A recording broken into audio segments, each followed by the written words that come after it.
Welcome to Reach, your platform to connect with other executive assistants and acquire game-changing knowledge and perspective. Reach is designed to inspire your workday, guide you through pivotal moments in your career, and transform you into the executive assistant you've always wanted to be.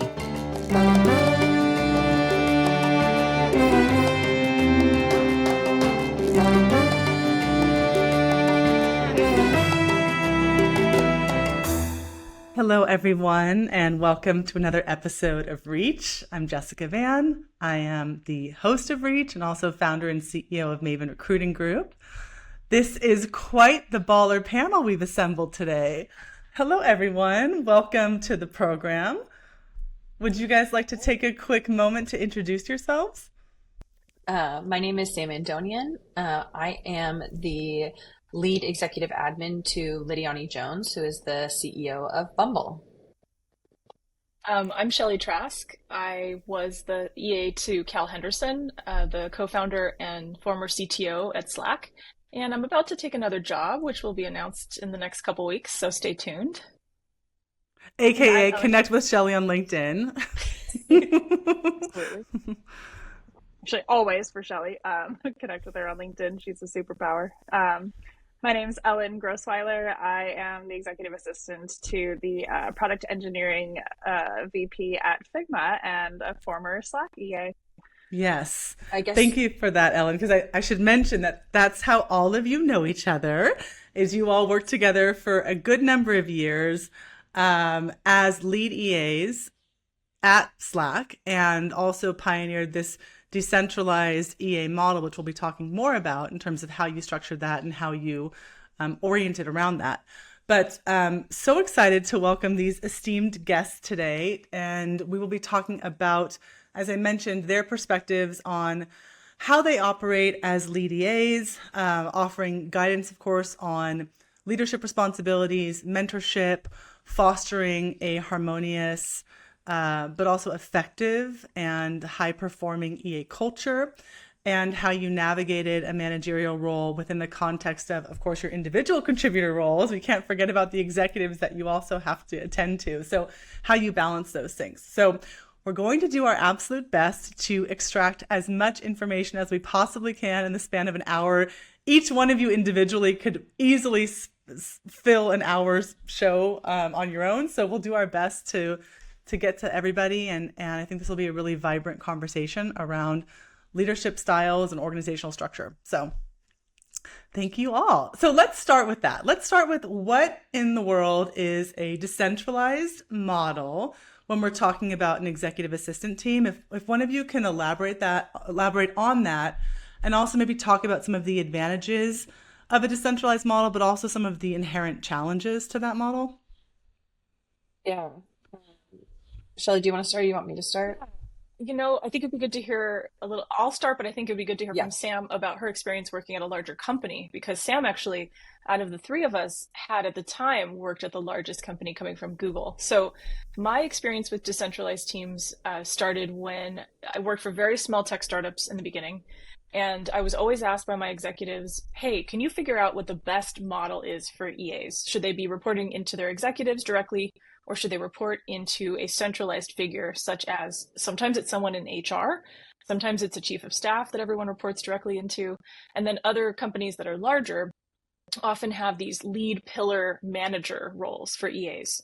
And I have done a lot of research over the years. Anyone who has talked to me knows I have strong feelings about it, but I had come to the opinion that really a lead structure was better than a direct reporting structure. And when Sam joined a year after I joined, I tapped her to kind of hear about her experiences from Google. Yeah. So I think there's kind of a spectrum of decentralized to centralized. And I would say the kind of most decentralized, which is what I would call what we did at Slack, is that every EA reported into their executive, and that was their manager. And generally that manager was the highest level executive that you were working with. And then as the EAs to the CTO and CPO, Shelley and I were the leads for our pillar. And so what that looked like was we would mentor our team, share information, create opportunities for cross collaboration with each other, stuff like that. But we were not the manager. And I think that is super, super key in the decentralized model.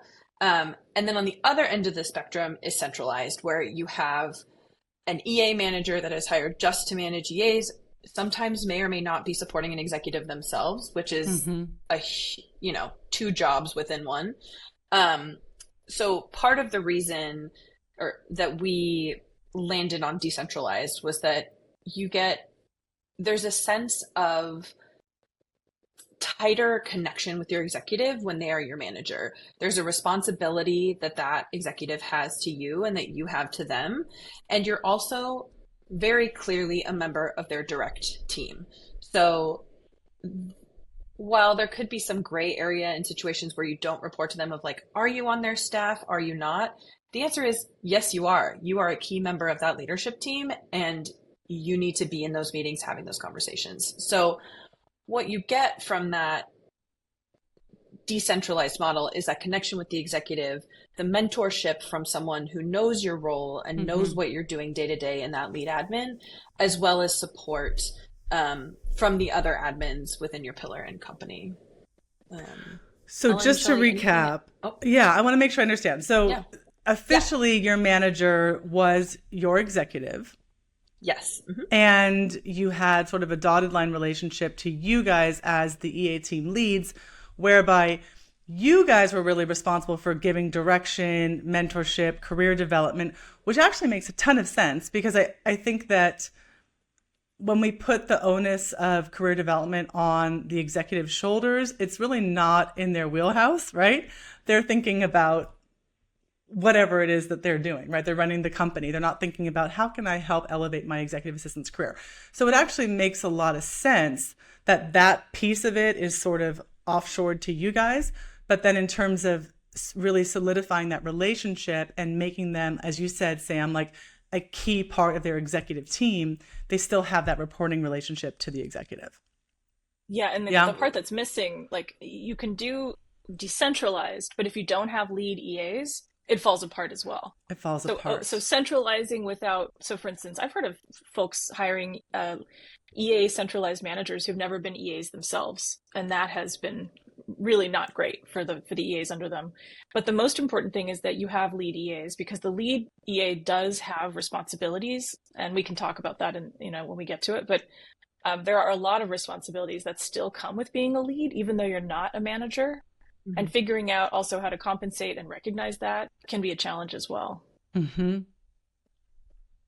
think some things too, from my perspective. So I started at Slack, and actually Shelley and Sam were my leads. And then over the years, I became a lead myself. So I got to see both sides, and it was really great. If I was having a moment with my executive where we weren't understanding each other, I didn't feel supported or seen, I still had a place to go, someone to talk to, and it didn't feel like it didn't feel like I was telling my manager, I'm not maybe living up to what I need to be doing right now. So I was able to come to them in moments of weakness for me to say, I don't know how to do this, or this is hard, without feeling like I'm telling my manager I don't know how to do something. Nice. And then also, I think another key thing about it is, as we've talked about, you get that really tight relationship, but I think it helps executives see us not just as a resource, but also as the person behind the resource. And a lot of times when you don't have that connection, that's when people get burnt out, they get overloaded, they get asked to do impossible things because they're not seen as a human all the time when we're moving so fast. So, yeah. So it sounds like for you too, it was a safer space and a way to be a little bit vulnerable at times when you needed it. Yeah. I really grew that way. So, Yeah. That's great. So in terms of the responsibilities, I'd love to understand more about what that division of labor looked like, in terms of what you all took on as lead EAs. Given that you weren't the official manager, I'm curious, did you have input on compensation? Did you have input on raises? Did you have input on bonuses, equity grants, things of that nature? Like, to what extent did your roles take on? I'll answer that one, because when I started, this happened really organically. So I started as the first EA in engineering. We had another EA who was supporting security at the time, but I was the pillar EA. And I was getting questions from the direct reports of my managers about, okay, it's time for me to have an EA. What does it take? How can I get help? And so it was very organic. I would be at happy hours with them and they'd be saying, I just need help scheduling, or I just need help figuring out how to manage my time. And so questions I would ask are, do you just need a time management class? Do you actually need a human, right, dedicated to you? Do you do a lot of travel? And so I created a survey, which we started to use to ask and inform our practices for deciding whether or not we actually want to hire a whole person to support, multiple, maybe at the time they were directors or senior directors. And I think it really happens, it just starts to scale. But the most important thing is the mindset about being a lead EA. It's a mentorship, ownership mindset where you want the success of your team.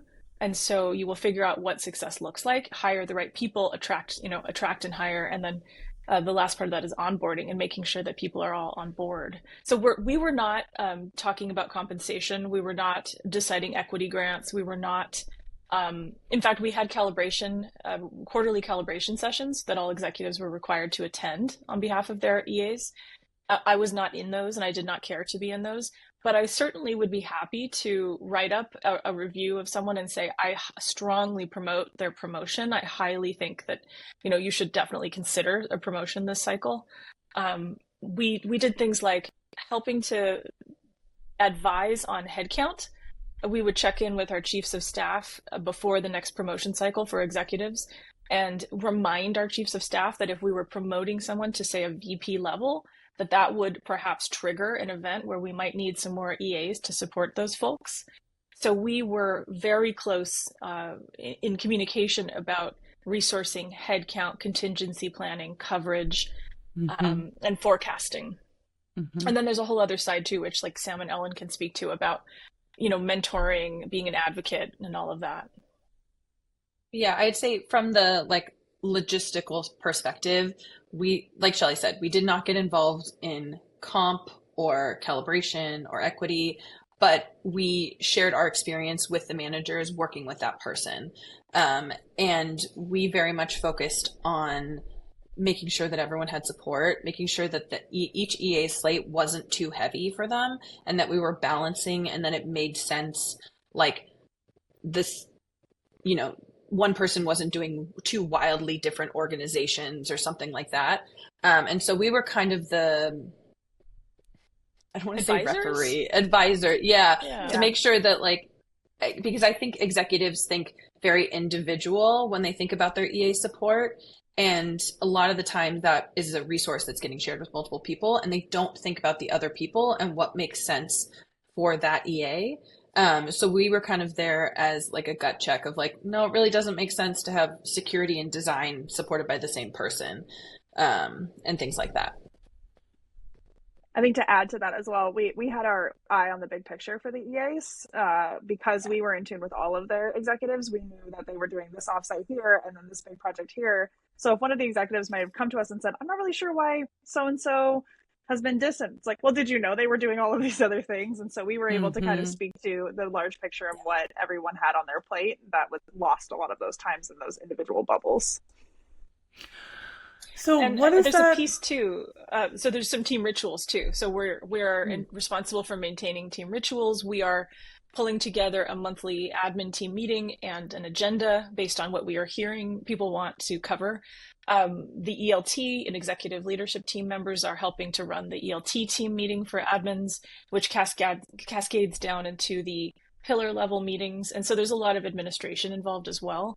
And making sure that communication and information is flowing both upward and downward on the team. So really keeping a tight loop together. And how do you know, going back to the bandwidth conversation and just kind of structure, how do you know when it's time to introduce another lead? What does that kind of balance look like? When does it make sense? What's the tipping point for when a decentralized model makes sense for an organization, right? Obviously, Slack was quite substantial in size at the level or at the time that we're talking about. So what does that scale look like?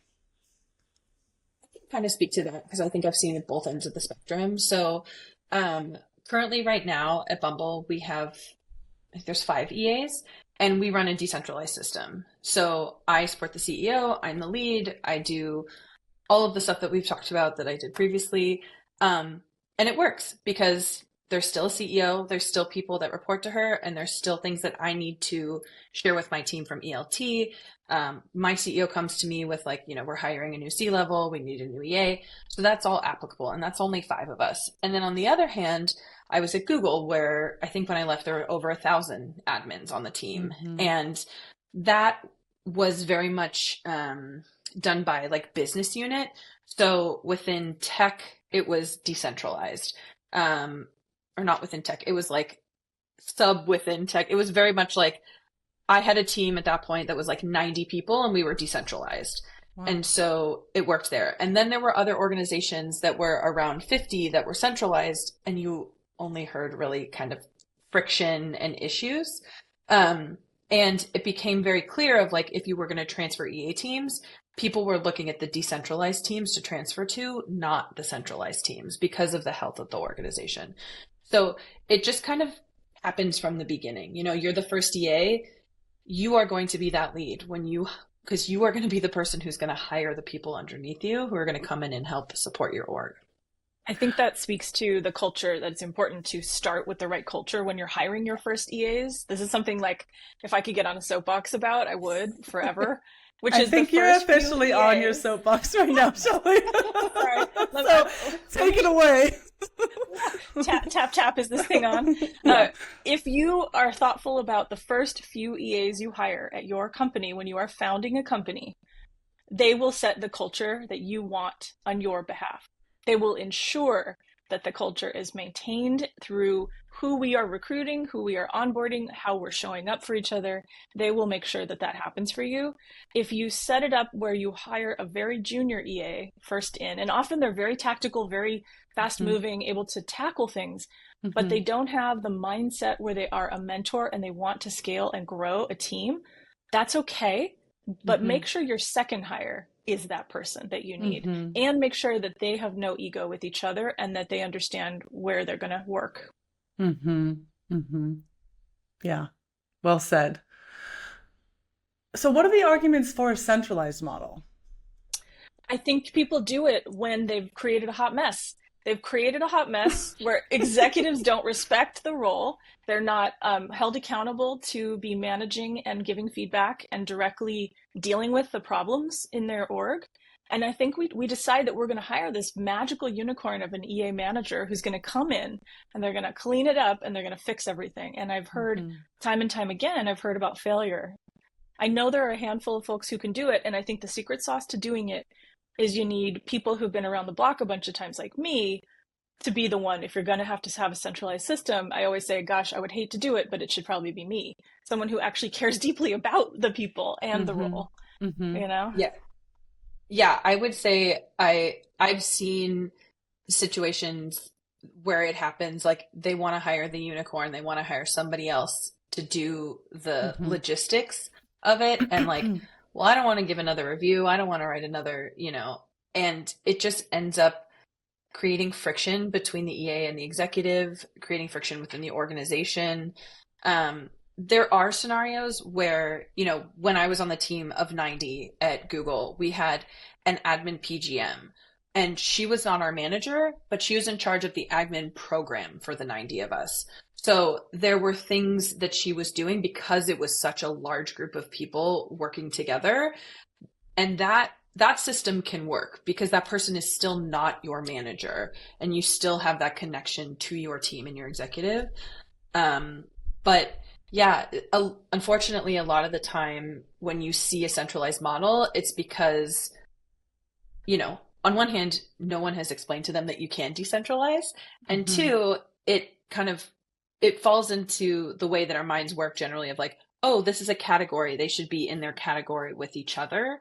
Right. And it's similar to like how people, I think, could think about like HR business partners, right? Like they report up through HR. So the EAs must be similar when in reality, the EAs are so much tighter in the team than some of the other business partners that you work with. But it does take participation, right? It takes participation on the part of the executive to want to validate and grandfather in the EA as a full share member of their team, right? So it's not just the VPs and the SVPs and the directors and whoever else on their team, but it's also this EA is also one of my directs. And I also need to provide input and, you know, consideration. And go ahead, Shelley. I think Ellen is a great person to speak to this. Ellen is a wonderful example, and she can talk about her relationship with her executives and how she's actually followed them. Yeah. So when I started at Slack, I had 3 executives that I supported, which we've all talked. We recommend no more than 3. I know there's stellar EAs out there that handle 7, but I just like, for me, the brain of like just trying to keep that many things in place is hard.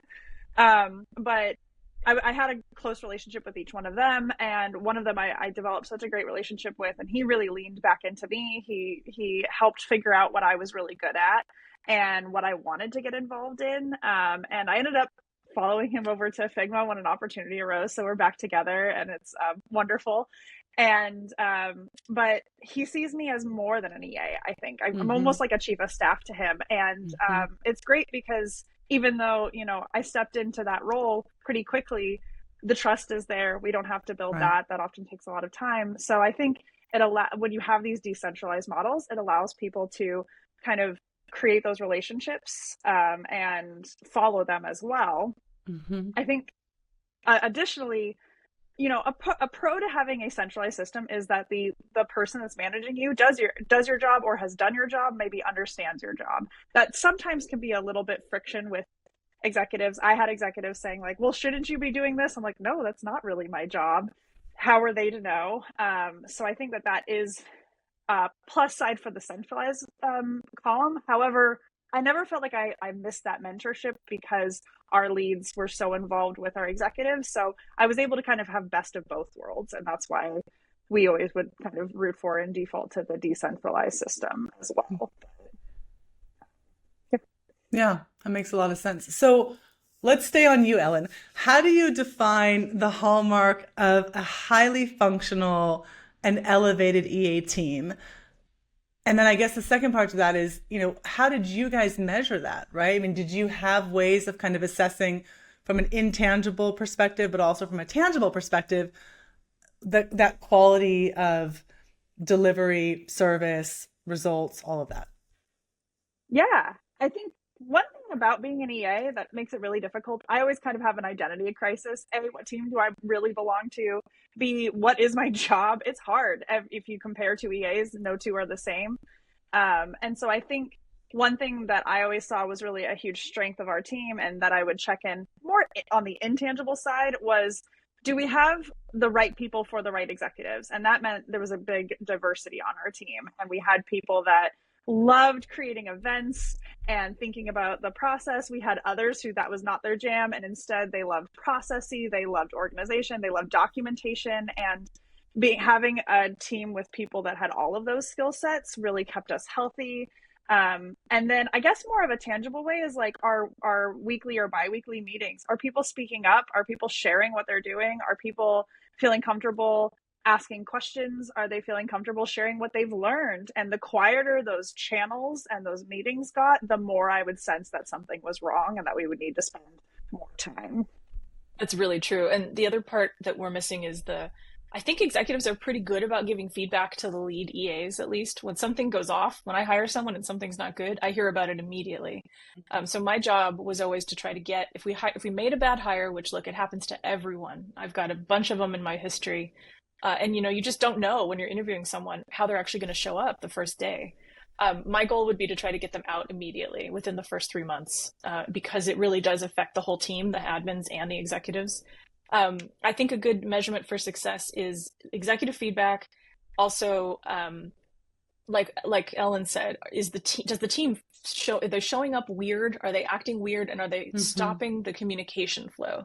Because when people start to get quiet, that's when like the 3 of us would be like, something is off here. What's going on? Someone's quiet. How about you, Yeah, Sam? and I would say like the tangible question is it's a really good question and it's hard to quantify. And I think so much of our roles as EAs is hard to quantify.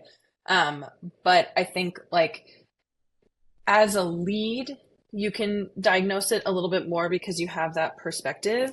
And other things were like when you opened a role, we would get thousands of applications overnight because people knew that the Slack EA team was really strong and that we worked well together. So like we never had a problem like filling a role in that way. We had really good, you know, dare I say, good reputation outside of ourselves because of our practices and what we shared. And and the length of the tenure of the folks on our team. You know, we had people who would stay for a very long period of time. And so that to me says you like who you're working with, you like your executive that you're working with, you like your EA team. And so the low turnover was really clear that we were doing something right. Yeah. Would you do kind of periodic pulse surveys or checks with the executives to just ask them?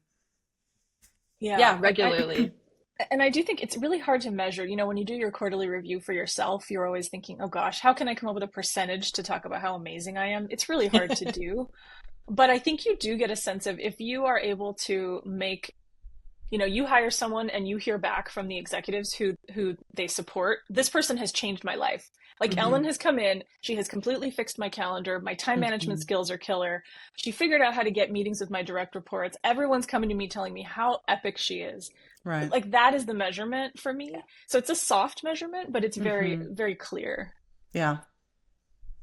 Yeah, all it takes is like one little moment between an EA and their exec, and the exec is sold for the rest of their lives. You know, you save them one time and they're like, all right, I'm all in on Sam, you know, and I've created that with like two different executives. I came with my executive from Google to Slack, and then I went with an executive from Slack to Bumble. So like I value that connection really, really highly and love to see it created in others. Yeah. And I will say something special about Slack is we also, some places will see the role of EA as a stepping stone to another role. But I really, really love being an EA. And I think it's because it is such a hugely diverse role. I've never felt limited. I've actually never heard the word no at Slack. I could go do cross-functional work and figure out what maker days we were going to do and what maker weeks we were going to take off. I could get my hands dirty over in Future Forum and the future of work and the way I could give you a list of these projects that the three of us could get involved in and have. Ellen has a patent. Ellen's got like wow. her name's on patents. Ellen. Yeah. There's a few features that like if you go into Slack, it's because I was like, I want this. Can we build this now? And I think that's what the executive that I'm with now. He was one of the ones that just really saw that I had this keen eye for product and leaned into that with me. And I think that one thing that's interesting as I mentor EAs and talk to them about it, I get this question a lot: is this my job? And I think of it as like three buckets for EA jobs. It's like, absolutely, yes, this is your job. That's things like expenses, calendaring. There's no question about it. The other side of that bucket is absolutely not. This is not your job. I tend to lean in anything that's like a personal assistant, I wouldn't necessarily do. I'm not going to book your doctor's appointments for you. I'll hold the space for when they are, certainly. And then there's this middle bucket of like, maybe. And that's the biggest bucket. And I always tell EAs to lean into like, what are you interested in? And that's why I think what Shelley was saying is like, we never felt limited because that bucket didn't have a cap for us. And if we wanted to get involved in something, they were like, great, come get involved. Whether that was with the product, trying some TPM work for a while, you know, helping with, forecasting calendars, holidays, impact like that, the people stuff. So we were really everywhere in the company. Yeah, I mean, I got heavily involved in training our customers on Slack, which was definitely not the job description, but very much my passion. You know? Right. So what's your patent? Oh, I'm part of the Huddles patent because I was in the original conversation where we were talking about which is that feature in Slack where you can like have a Zoom call within it. And so, yeah, that's one of the ones I'm on. I think there's a few other. They would put my name. They were really generous. So anything that I like gave input on, they would often add everyone's name to it. So yeah. Yeah. I think That's all. you might be on Schedule Send too. You were a very, very vocal early adopter of Schedule Send. Yeah. This is actually a good thing. I will say, when you love the product that you work for, the company you work for, and you really love the product, it's impossible not to get your hands all over everything. Yeah. And that's part of it. Yeah. It's definitely, I'm now at a company where I don't use the product as much, or I use one of the products, but not the original product. And it's interesting to kind of figure out, how do I find that passion and for the work that I do, but it's there. And so I'm really grateful to see, like, no, I can still get excited and be here. But it's definitely something special when you're using it. And we used to say, like, everything you did was in Slack. It was so true. I rarely was in another program or software. Everything was brought to us, and it made it really delightful. So yeah. So I'd like to talk for a moment about healthy team culture. And Shelley made reference to, that if you can quickly identify that someone is not the right fit, get them out, right? Within the first 90 days, as soon as it's evident that it can't be fixed. So, what does a healthy team culture look like? How do you sustain that? And also, I'd love to hear, you guys went through a really major acquisition event while you were EAs at Slack, while you were leads at Slack. You were, of course, acquired by Salesforce. So I would assume that an event like that can have a real tumultuous impact on culture. So I'd love to understand, what is healthy culture? How do you manage it? How do you protect it, especially through periods of major change? I'm going to go first because it's a lot and I've got a lot of feels, so forgive me. So I think a highly functioning team is super high signal, right? High feedback, low ego. There's a joy in helping each other work through the slog, through the highs and the lows.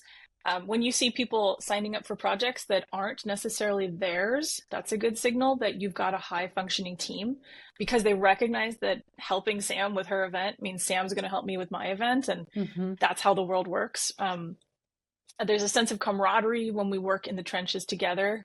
The folks who went through the DPO, I was the least involved in the DPO listing, but I watched, Sam and the rest of the team very much in the trenches together. And then, like, the bond that created after going through that is so amazing. I'm sure it'll last forever.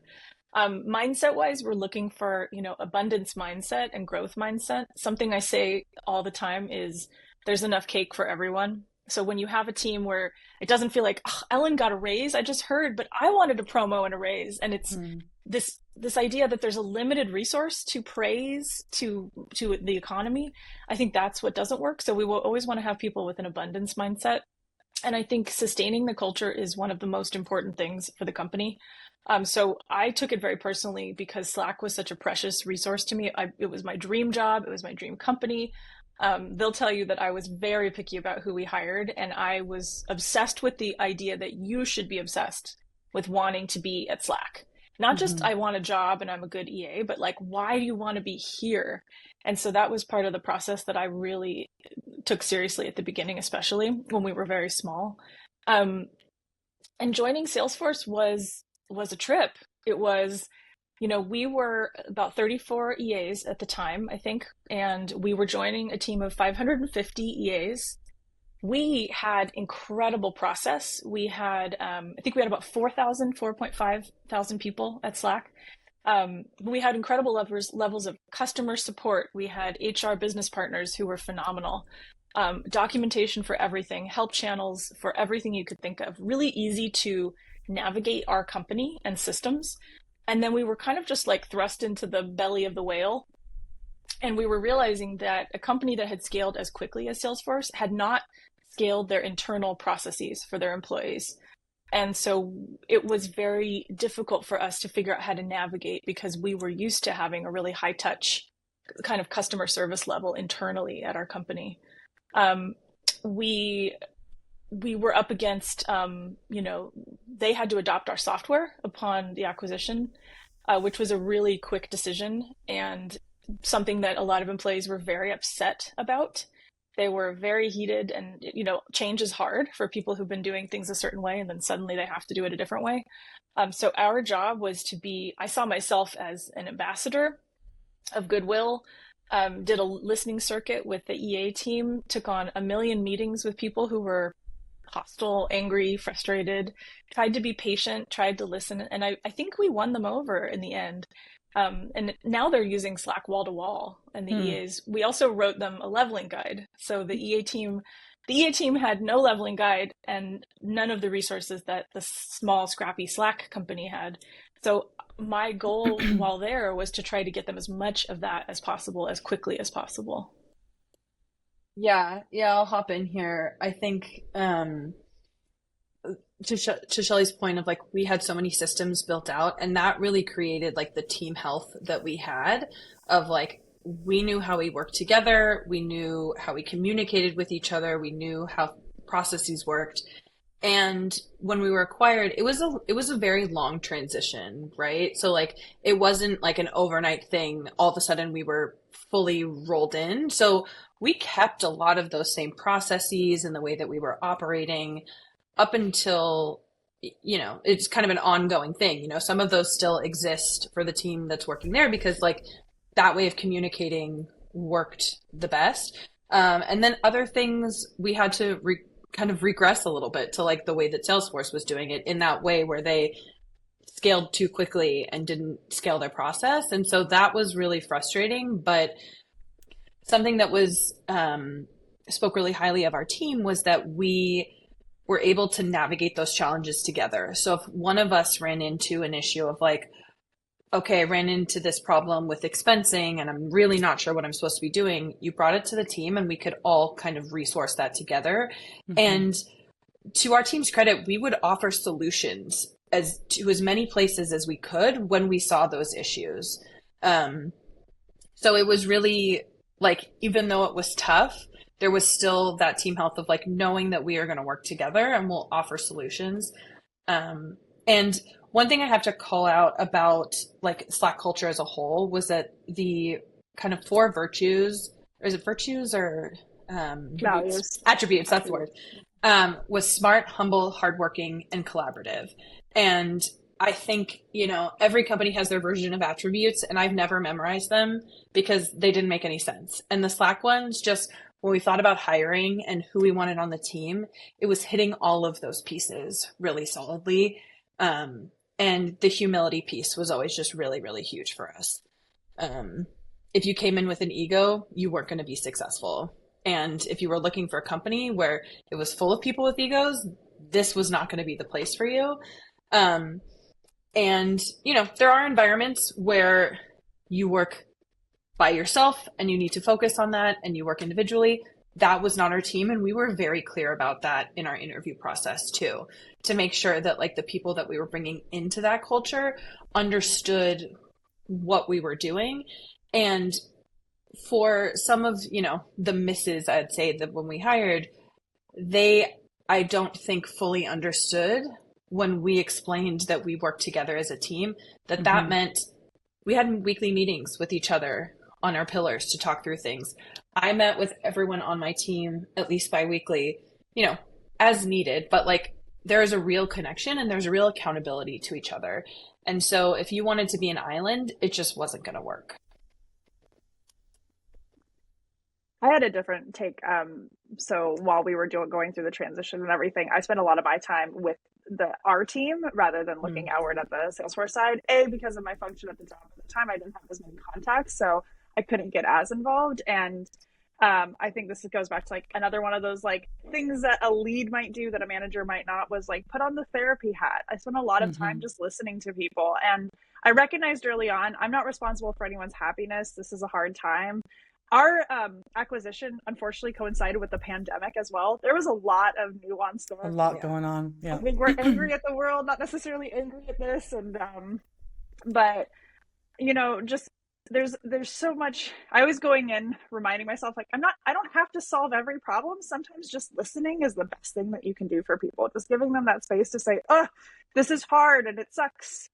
Yeah, it does. And then moving forward, and that can bring so much strength. And like, I think that's a big way that we also led was, I always called us, I think like the flight attendants of don't show your panic, just keep showing up and smiling and recognizing that we're doing hard things, but we can be proud of it. And so. Yeah, I'm actually really proud of I made some great friends at Salesforce on the EA team along the years that we were there. I'm really proud of how we showed up. I'm actually proud of my own patience because I have no patience. And Sam will tell you, I was in some really tough meetings where people were just hating on every part of, Slack trainings.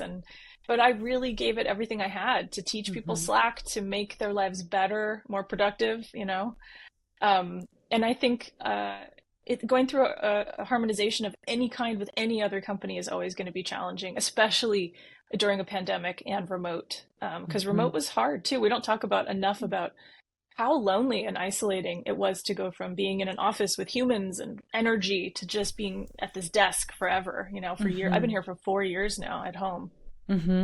Yeah.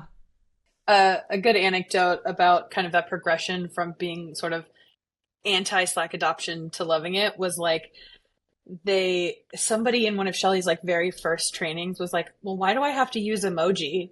And we were all just like, that blew our mind, right? Like, as people who communicate in emoji and use it as like tools and workflows, for somebody to say in the session, like, why would I want to do that? It was just so disheartening. And then to get to a place like before I left where everyone was making their own workflow and people were, creating channels for things that were very focused and useful. And so it was definitely a progression from hating emoji to fully committing.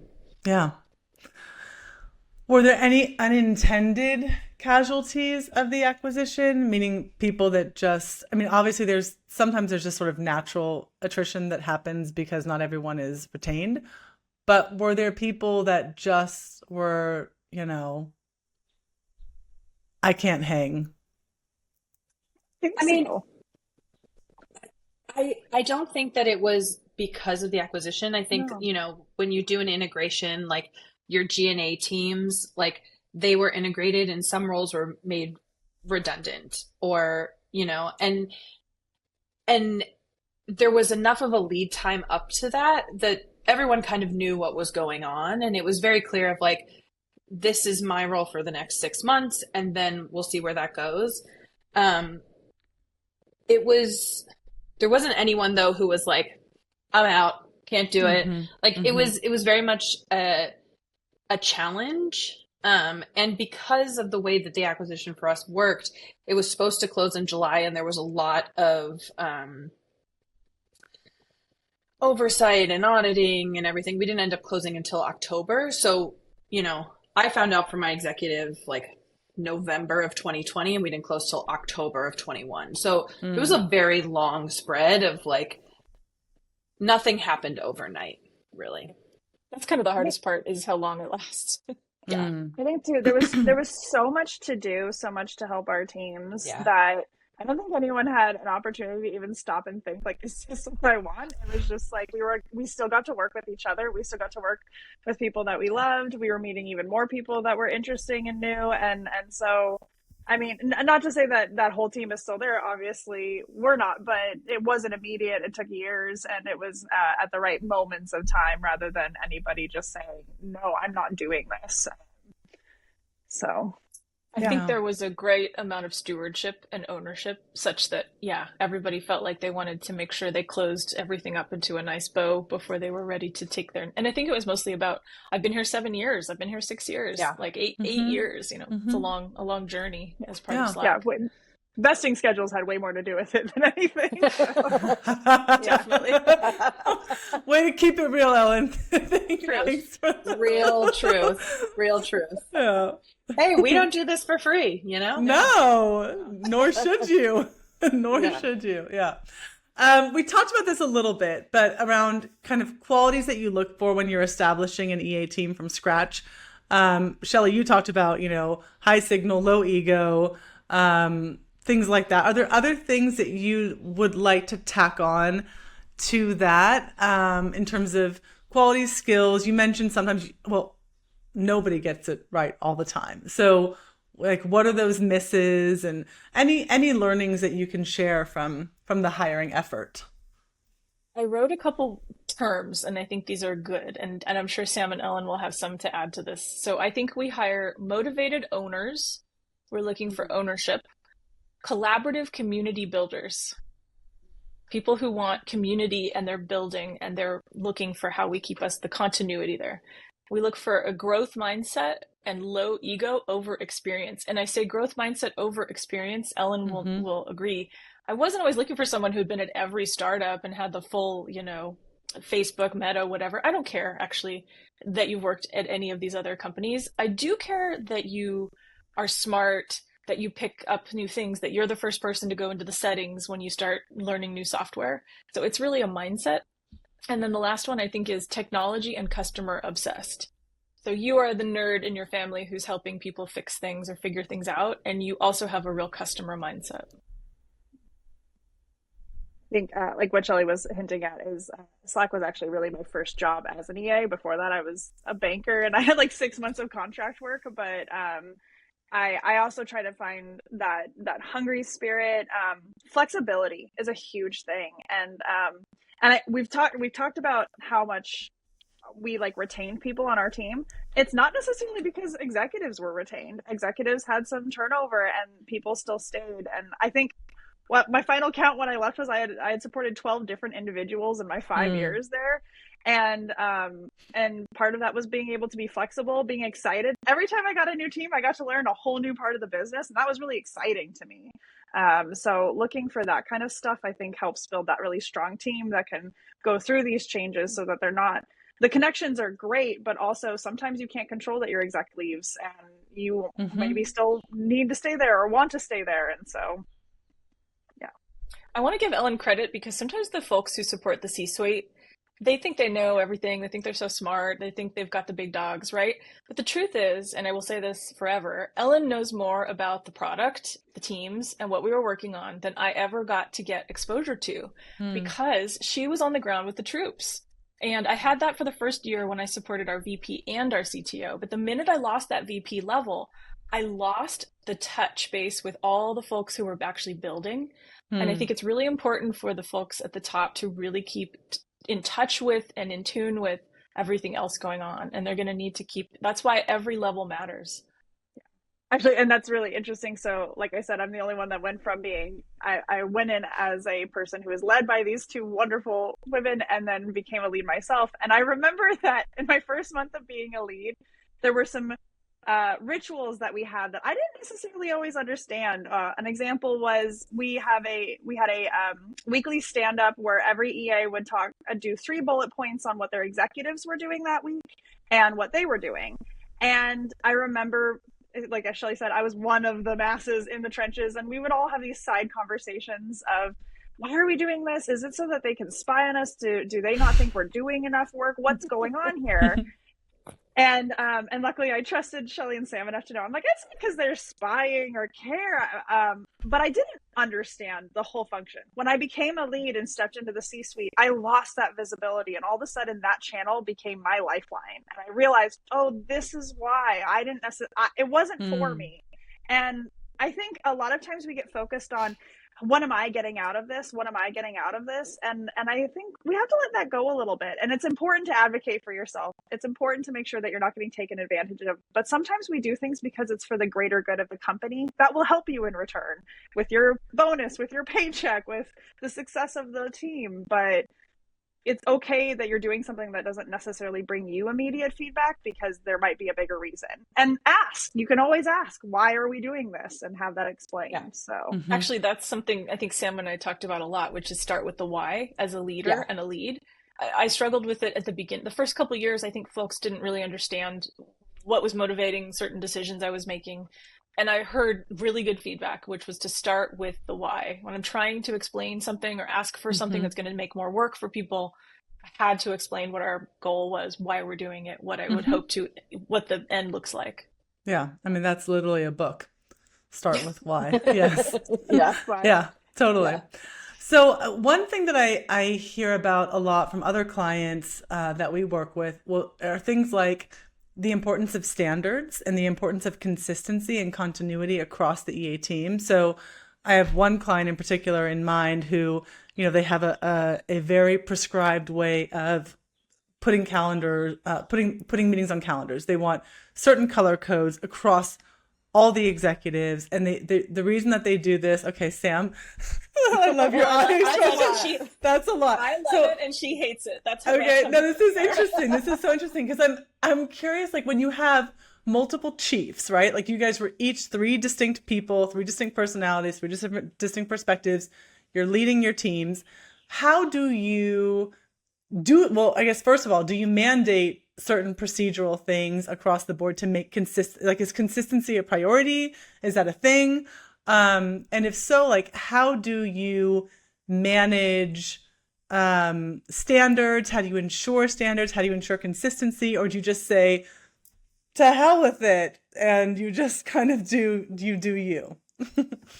I'll start on this one because I have big feels. I think what we aligned on was what are the core things that need to be consistent that are the most important to us, and focus on those. So our communication. So a really good example of this was we had an EA meeting request channel, and there was a templatized version of how you requested a meeting in that channel. And it was very clear with name, who you needed, when you needed it, and then you looked at calendar for some options that worked for everyone.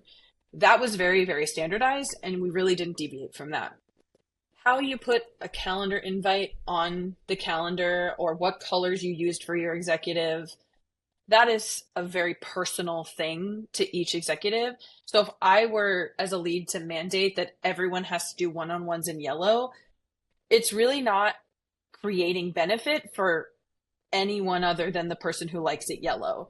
So those were not the things that we, that we focused on. I mean, there were standard things like, we didn't generally do 45-minute meetings. That wasn't understood. We either did a 30 or an hour. Remember when they tried to make us start at 0.5 minutes into the meeting, and I threw a fit? Yeah, there were experiments that like the company did as a whole where like, what if we started every meeting 5 minutes late, and so everyone could have time to go to the bathroom? And it turns out then everything is pushed 5 minutes later. Fun fact. The EAs could have told you that before we spent, 2 weeks of everyone's time playing around. But back to like the things that were standardized that were important were like the information that you communicated, how you communicated in Slack, making sure that you were fully explaining what you needed. And we had these sort of 12, they started as sort of like 10 commandments and then turned into 12 best practices that were just really like solid hits of like, always thread your posts. That was just what you did, and that helped communication. Don't do text message style slacking. So if somebody says, hi, how you doing, Sam? Did you have a good weekend? I'm not going to respond to you until you tell me what you need from me.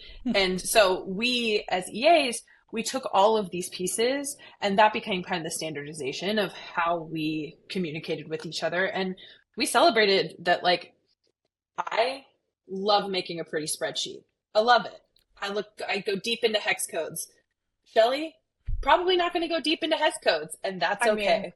I'll do it. I'll do it reluctantly.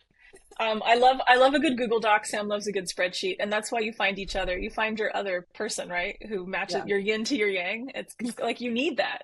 Yeah. I think that's what was actually really special about the three of us specifically was I always felt like you guys were kind of polarized, and I always felt somewhere in the middle of like, like a great example was our sidebars for Slack. We each had a very different point of view, and Shelley's what we call a maximalist, meaning every channel is there. You can see everything, and it's a lot. Sam is a minimalist, meaning she only sees unreads, what she hasn't read yet. And both of those give me anxiety. I can't imagine living in either of those worlds. I have a mix of like, I have my top channels that I need to pay attention to, but I have anyway, this is a long, but I think when you're being a good lead, you need to give people choice. So if you mandate way too many things, people feel grumpy. They feel, I mean, remember, I don't know if you can remember back to being a toddler and you didn't get to make a single choice in your life and how frustrating 100%. That is. Yeah. It's so disempowering. It's like, yep. Mm-hmm. Yeah, and there are absolutely times where you have to mandate. Like the meeting channel would not have worked if we didn't have like a structure and we didn't all agree to follow it. But I had an executive who would literally not let me use the color red on their calendar because it upset them. And if someone told me you have to use red for this, I don't know how I would have managed that with my executives once and with this mandate of, red is for important. And so I think that if you over mandate little things, you're losing the diversity aspect of your EAs and how they can really strengthen the team that way. Yeah, I think that's a really important point. I like that point a lot, Ellen, about denying people choice creates for a grumpy team. I really like that. I agree. Yeah. I think I want to give a shout out to our comms team too. We had an incredible comms team. They were also big culture carriers. And I think the folks who are in charge of creating, just like we are part of the comms team, really. We worked so closely cross-functionally with comms, marketing, you name it, sales. And I think people saw the way we communicated, which was very TLDR, too long, didn't read. We kept everything short and sweet. We used emojis and then bulleted the first line of every, message, and then we would indent, and anything that was longer than this became a thread. Nobody wants to read a wall of text. I do think having a really consistent brand internally is important. Mm-hmm. Yeah. So what do you think are the most important things that EA leaders can do to support the professional development and the career trajectories of their EA teams? One thing that I'll say that I think is so, so key is create a career path or a leveling guide, whatever you want to call it. Create a clear place for the EA to go and see what the expectations are of their role at their level. And that becomes just this linchpin of communication of how they can improve, how they can grow. You can see the progression. And so, I think by the time we left, Shelley and I had written we were on V3 of this, and the version that we started with was a very, very far cry from the one that we ended with. But the amount of feedback that we got around, from the executives of this helped so much in having conversations with my EA. And we also wrote kind of an accompanying document that was what to expect when you're expecting an admin and how to work with your admin. And that helped a lot too. And a lot of it referenced that leveling guide, that career path, whatever you want to call it. But that was kind of the central sort of pin into the rest of kind of the suite of support that we created, was really that document. And just to understand a little bit more, Sam, so this document would outline, okay, if you're an EA supporting at the director level or the VP level or the C level or whatever, these are the expectations? No. Okay. No. So it's actually based off of the EA individual. So there were some tenets related to that. So we had a career path that was level 2, 3, 4, 5, and 6. And you as the EA, because it's about what you're doing and your progression, you don't change your level if your director gets promoted to VP. You're still the same person. So you don't change really what you're doing. You may change the scope of your job based on the scope of the VP's job, but you're not going to up-level yourself overnight because they've up-leveled themselves. So we were very, very specific about this. You do not tie your EA's level to the executive that they are supporting, because you get to a place where you have an EA that's, has been, I don't even know what to call it, fake promoted to senior principal EA when they've never been given the opportunity to learn how to go from AA to senior EA.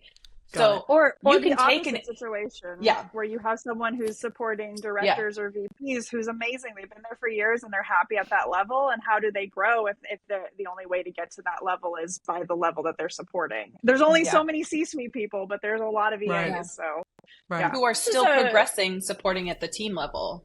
Yeah, and I think at a larger company, this becomes more available to you, where you can have more levels. The larger the company, the more different roles. But I think, I forget what Sam was saying that I just wanted to comment on, but it was, important to note that when you hire an EA, though, you are thinking about the level for which you will be hiring. So we actually do have an informed system and an actual advisement about, depending on what the level, not just the level of the executive, but also what the executive needs based on their international travel. Do they have teams all over the world? There's a lot of complexities. That would inform the level of EA that we would hire for the executive. After that, you're in the door. It's up to you to grow your own career. It's up to you to figure out where you're going. And of course, every company will tell you there also has to be a corporate need or a company need for your promotion. So you do have to get some buy-in on that as well. Yeah. Great. The other thing I think, aside from the leveling guide, is the minute you're in the door, you have a sense as an EA of how the executive team views EAs. Some companies have a really healthy, high trust culture. You are in the leadership meetings, you are doing all the things, you are responsible, you're an owner. Some companies, the door hits you on the way in.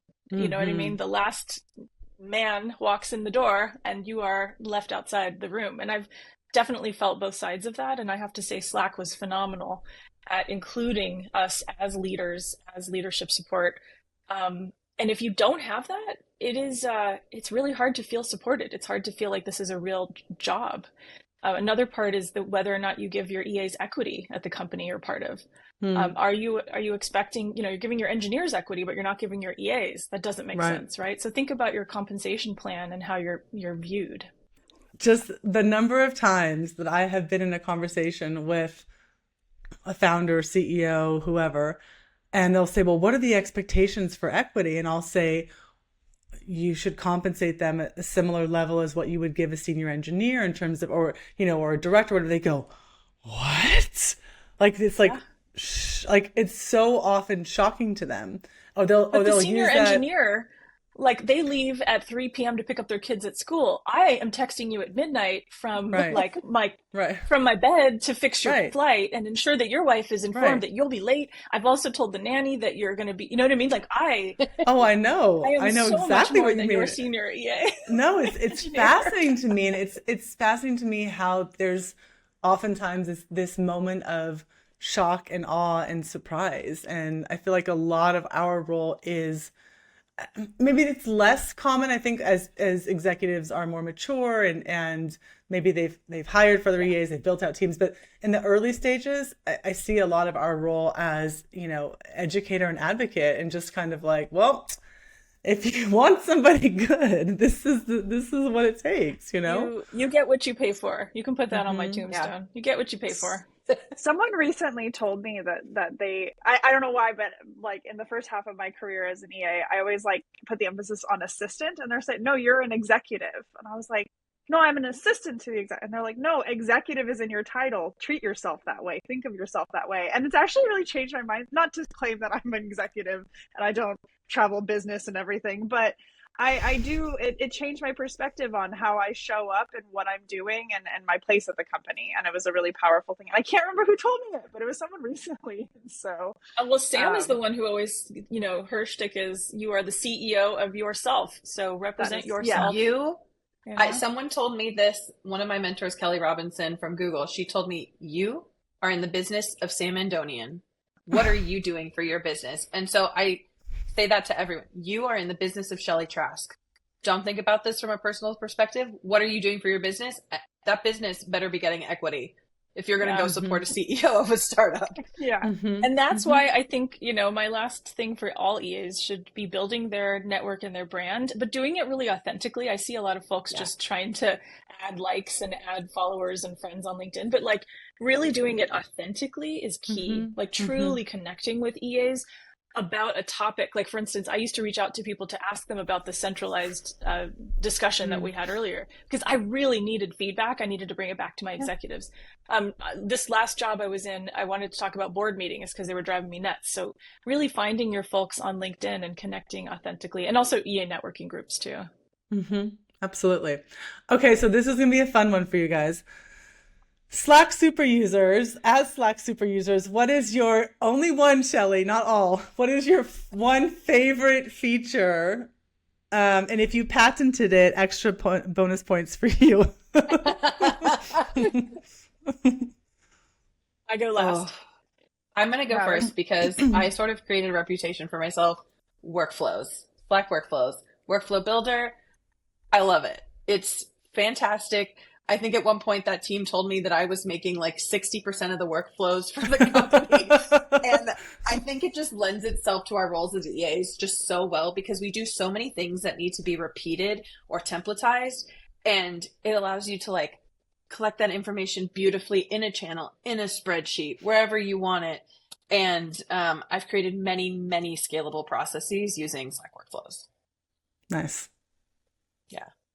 I think for me, it is what Sam mentioned earlier. So I am on this pattern, but scheduled send. It is such a culture builder. I sometimes can't get something out of my head at 1 o'clock in the morning, and I need to just put it somewhere. And I think that's a really common, like not just for EAs, but everyone has that moment. And I don't want to create that illusion or pressure that you need to answer me just because I'm saying something at 1, or also sometimes, I mean, I have people check in and say, well, you were working at 1, are you okay? I was like, no, just don't worry about it. Like, I'm fine. It was just, I was had a weird dream. I woke up, I remembered. And so I think that scheduled send is a really powerful tool to help maintain those boundaries. It's to help, like, I will see someone's on vacation and send that message when they get back. And I try to do it a day after because they're probably getting a flood when they get back. And so I just think it's a really powerful tool that helps people quiet their Slack. Yeah. I also think it makes executives show up better. Yes. A thoughtful executive will use scheduled send to send the message at a time that makes sense for the company. You can schedule that as far in advance as you want, but it really makes you show up as a leader better by scheduling more thoughtful times. I use it as a reminder for myself. My boss says, in 3 months, will you remind me to renew my passport? Schedule send that bad boy right now. Yes, I will. I do the same thing.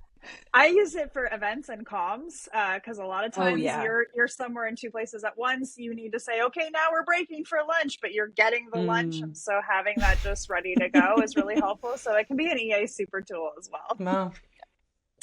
Wow. This is tough. I could go on and on. We'll do a whole session on Slack, but I think Shelley. I'm just going to shout out to sections. When I joined Slack, sections didn't exist. Sorry, I went really basic. I went real basic. Bold choice. When I joined, every channel showed up in your sidebar. They were all alphabetical or not, depending on your preferences. It was a single hot mess. I was in thousands of Slack channels, thousands and thousands by the time I left. As they said, it was like, you could see everything or not. Make your sections work for you. Oh yeah, starred. Who cares? Starred is like, go home, starred. Yeah, go home, starred, you're drunk. Sections is the key. And creating really thoughtful sections is the number one thing. If you're an EA, you should have a section that's your name with an emoji, and it should be the channels that are just for you. You should have a section with your executives' names that is just stuff that hits them. And then the minute that goes bold, you know exactly what the theme of the incoming request is. And that's how you keep your mind from exploding. Because I get a lot of folks who complain to me about incoming Slack. I feel like everything's urgent. Well, everything is urgent until you sort it into the right sections. So that's my soapbox on sections. I also, to add to the section, I always have a top of mind section at the very top, and it changes what channels are in that section every week. Sometimes it's an on-site channel. Sometimes it's because we're doing something, with legal. Sometimes it's because like this, I'm waiting to hear from this person. So I'd pop their DM in there and be like, I want to know the moment that person gets back to me. So sections are dynamic. I don't think people understand that. You can create them, you can move them, and so and just to clarify, sections are just them. I was going to say sections are just collections of channels, so that's all they are with a label. And you can mute a whole. You can mute a whole section. Meaning, if you have a whole collection of help channels, you just put them all in the help section, and you mute that section, and you never have to see them bold again, and never freak out that you have stuff to do. That was excellent. That was really, so much more where that's coming from. Oh, I can see that. We'll have to have you back. Speaking of, I neglected to mention this is Shelley's second time on our program. Season 2 was her first episode, and she spoke about how to support a quote unquote difficult executive, which is still, I think, one of the most useful episodes we've ever recorded. Certainly one of the most listened to episodes we've ever recorded. So if those listeners today haven't checked that one out, definitely go back to our archive. Season 2 is where it's at. But I have a final question. Shelley's already answered this once, which is, if you could support anyone throughout the course of history and time, who would you choose to support and why? I will go first to make it easy so they can think. So I know the answer. I've listened to every single Reach podcast. You're going to laugh. I love it. I listen to it while I'm gardening. So I know the answer is always going to be Obama or Michelle. Yeah, for the most But part. that is not my answer. And last time I said somebody supporting climate change because I really wanted to fix that problem. This time I'd say a singer-songwriter. So Amy Mann or Cyndi Lauper, or more like I would have supported Cyndi David. Lauper. I love Cyndi Lauper. I would have supported like David Bowie, Prince, or Annie Lennox. Those would be my top. Amy Mann though, because she's alive. So, and Cyndi Lauper. Yeah. That is so surprising to me. I would have not. See, you guys are learning something new about each other still. It's true. I think my answer is Roy Disney, which I know a lot of people might say Walt Disney, but Roy was the one who actually got the stuff. Walt was the dreamer, great for him, but Roy was the businessman. He knew how to get things done, and I think that there would have been a world of information to learn from him. And also, he was able to get it all done while still giving credit to Walt. So I think that humility and humbleness is really interesting. So I don't know. That's my answer. That's interesting because I've never heard of Roy Disney, but I know all about Walt Disney. So he was he was Walt's, I think, big brother, and Walt couldn't, like, he was the dreamer, but when he wanted to get things done, he didn't speak business. He couldn't get people to understand why it would make money. And Roy came in and was like, okay, fine, I'll help you translate this. And actually, the greatest part about that was Walt actually passed away before the completion of Walt Disney World, which at the time was just called Disney World. And Roy was the one who pushed it through, got it done, and then renamed it to Walt Disney World to honor his That's brother. very gracious. So, yeah. Seems like a good food. Oh, goodness gracious. I mean, this is a question. This is a big one, isn't it? I think I have kind of different layers of this question. The first answer is no time in the past, because if I can't use Slack to work with them, I don't want to do it. If I had to go back to, even like if I had to write with pencil in a calendar, I would not be doing this job. Let's be clear. I am very much focused on the tools. I think they're just as important as what you're doing. And, but I think from something that another EA friend and I talked about recently was, who is Taylor Swift's EA and what kind of powerhouse are they? Mm-hmm. Like, just the logistics of like running a production company, running a tour, running a movie studio, like all of it at the same time. Mm-hmm. How does a person like that scale themselves? And like, we just went so deep in it together, because I think that like everyone can learn from somebody who's able to scale themselves in that way and still show up so well in each place. Also, you're well taken care of because it's Tay-Tay and she's for sure.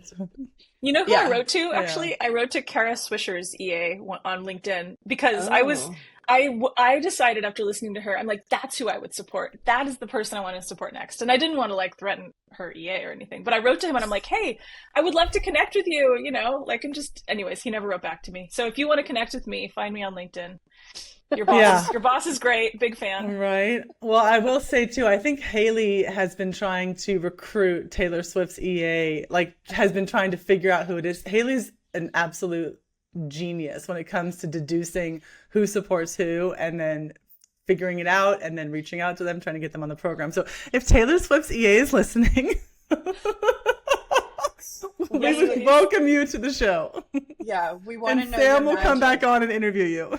Sam, 100%. Ellen, and I will teach you how to use Slack to make your business even more efficient. There you go. There you go. That's a hell of an Janelle Monáe offer. Is doing it. Yeah. Janelle Monáe. She is using Slack. She's my fave too. I to run all the things she does. She came and talked at one of our Frontier is one of our what is the word? Conferences. Yeah. And so having Janelle Monáe talk about how like she opens her channels and like reviews what she's doing, I was just like, that's pretty amazing. The most satisfying. Yeah. So exciting to see Janelle Monáe. Yeah. That's awesome. Well, this has been, as expected, a delight. Thank you guys so much. And getting the three of you together at the same time across all these schedules and states and time zones and everything else. Thank you so much. It would take only a EA superpower team like you guys to make this actually align and come together. So thank you so much for for doing that and for being here today. This was really, really a pleasure. Well, thank you so much. You so much. Thank you, Jessica. It's always so fun to talk with you. Before you came on, I said, you're going to love talking with her. She's an amazing host. So, oh, thank you. I appreciate that. Thank you, guys.